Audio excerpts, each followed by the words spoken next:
इनकी जिज्ञासा है, ये आपके प्रवचन और जिज्ञासा सुनते हैं, इनकी जिज्ञासा है कि आप बोलते हैं कोई भूत प्रेत नहीं होते, इनके बच्चे को 3-4 साल से ऐसी बीमारी लगी हुई है, डॉक्टर बोलता कोई बीमारी नहीं है, लेकिन वह ऐसी हरकतें करता है कि बिल्कुल ऊपरी जैसी लगती है।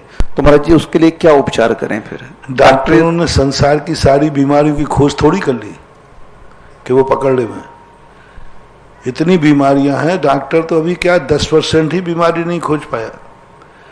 तो डॉक्टरों के पास मशीनों जो खोज है वो सब चीजें हैं, लेकिन बीमारी आदि ये ऊपरी बाधा नहीं होती है।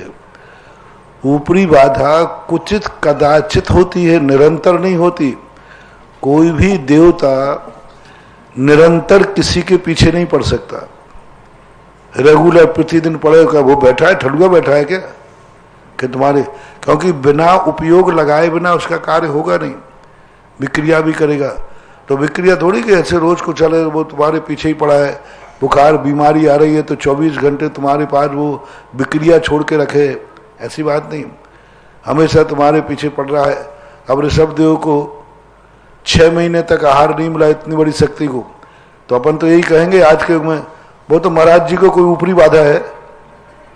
हाँ, 2-4 दिन अंतराय के आते हैं, वो तो महाराज जी के साथ कोई ऊपरी पड़ा है।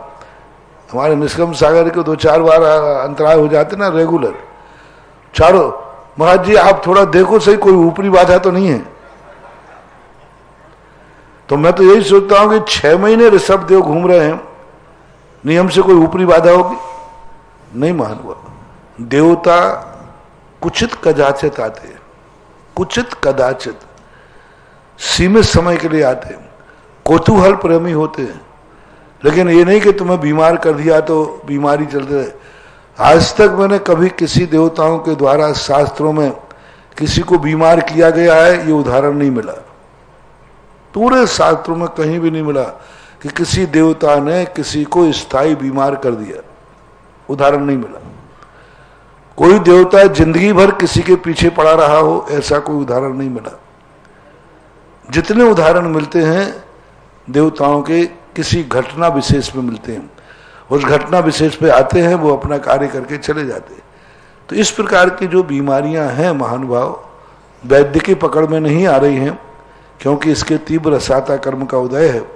चाहे भूत कोई जैन के और अजैन के नहीं होते, ना जैनों में ना अजैनों में, कहीं ये भूत परीतों का झगड़ा ये भारत देश में सबसे ज्यादा बढ़ रहा है। बस इसका इतना ही मानो कि हमें जांच में नहीं आ रहा है, वैद्य की पकड़ में नहीं आ रहा है। जो जो चीजें वैद्य की पकड़ में नहीं आए ऊपरी बाधा नहीं समझना चाहिए। बस उसके लिए एक ही तरीका है कि उसका पुण्य बढ़ाया जाए। पुण्य की प्रकृति बढ़ेगी, परिणाम विशुद्ध बढ़ाए जाए, और उसका पुण्य बढ़ेगा तो बीमारी भी पकड़ में आ जाएगी और दवाई भी मिल जाएगी।